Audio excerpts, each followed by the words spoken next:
Hi hello welcome to our channel. నేను మీ గౌతమి.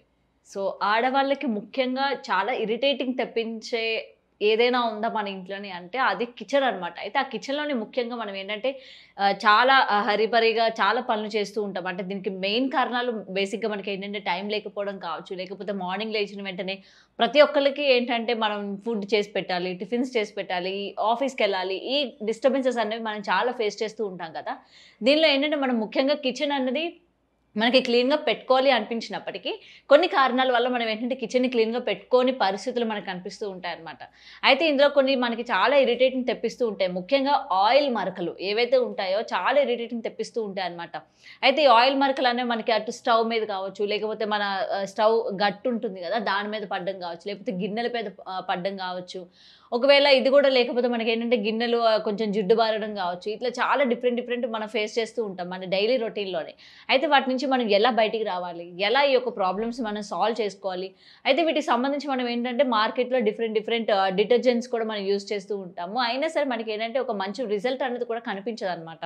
అంటే ఇదేంటంటే టెంపరరీగా ఉంటాయి. ఆ క్షణానికి మనకు ఆయిల్ మరక పోయినా సరే కొంచెం దాని నుంచి ఒక జిడ్డు మరకలు ఉండడం, లేకపోతే చిన్న చిన్న మార్క్స్ లాగా ఉండడం. సో, ఇట్లాంటివి ఉంటూ ఉంటాయి. కానీ మనకేంటంటే టెంపరరీ ఇవన్నీ ఉంటాయి. బట్ పర్మనెంట్ సొల్యూషన్ అనేది మనకు కనిపించదు. మరి ఆ పర్మనెంట్ సొల్యూషన్ ఏంటి? మన ఇంట్లోనే దొరికే వాటితోని ఈ ఆయిల్ మరకలనేవి క్లీన్ చేసుకోవచ్చు అన్న విషయం మీకు తెలుసా? సో, ఒకవేళ గాని తెలియకపోతే డెఫినిట్‌గా ఈ వీడియో అయితే చూడండి. అయితే మన ఇంట్లోని మనకి డైలీ మనం వంటల్లో యూజ్ చేసే ఒక ప్రోడక్ట్‌ని మనం గాని యూజ్ చేస్తే ఇటువంటి ఆయిల్ మరకలు ఏవున్నా సరే మనం ఏంటంటే వెంటనే బయటికి రావచ్చనమాట. అండ్ మంచి రిలీఫ్ కూడా ఉంటుంది. అండ్ ముఖ్యంగా మన ఆడవాళ్ళకి ఏంటంటే ఇది బాగా యూజ్ అవుతుంది. అండ్ ఇంతకీ ఏమనుకుంటున్నారు? ముఖ్యంగా మనం బాగా యూజ్ చేసేది మైదా పిండి. మీ అందరికి ఐడియా ఉంటుంది కదా!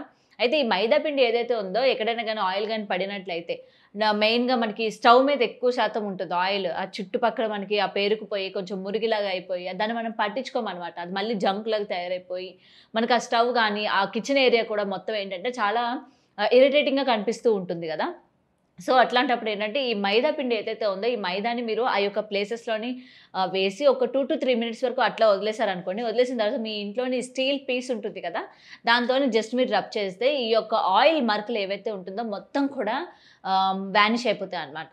ఒకవేళ మనకి ఫ్లోర్ మీద ఎక్కడైనా ఆయిల్ పడిపోయినా సరే, మీరేంటంటే వెంటనే ఈ మైదా పిండేస్తే చాలా మంచిది. మీరు ఎటువంటి డిటర్జెంట్ గాని యూజ్ చేశారనుకోండి, ఒకవేళ మీ ఇంట్లో మీరు వేసుకునే టైల్స్ అనుకోండి, మీకు ఆయిల్ మరకలే కాకుండా మీరు మళ్ళీ యూజ్ చేసే ఏ షాంపూ కానీ, లేకపోతే సోప్ కానీ, ఇట్లాంటివి మీరు మళ్ళీ మల్టిపుల్‌గా యూజ్ చేసినట్లయితే మీకు కాలు జారడం, ఇట్లాంటివి మళ్ళీ ఫేస్ చేయాల్సొస్తది.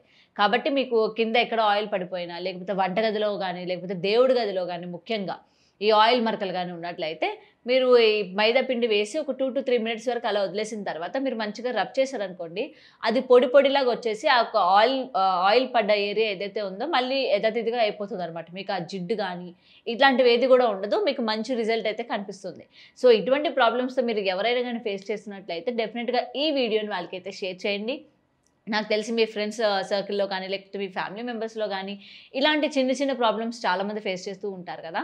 ఇదే కాకుండా ఇంకా చాలా వీడియోస్ అయితే మా ఛానెల్‌లో ఉన్నాయి. సో, ఇందులో ఏది యూజ్ అయినా సరే వాళ్ళకి డెఫినిట్‌గా షేర్ చేయండి. అండ్ మరిన్ని టిప్స్ కోసం చూస్తూనే ఉండండి today tomorrow channel. Thanks for watching.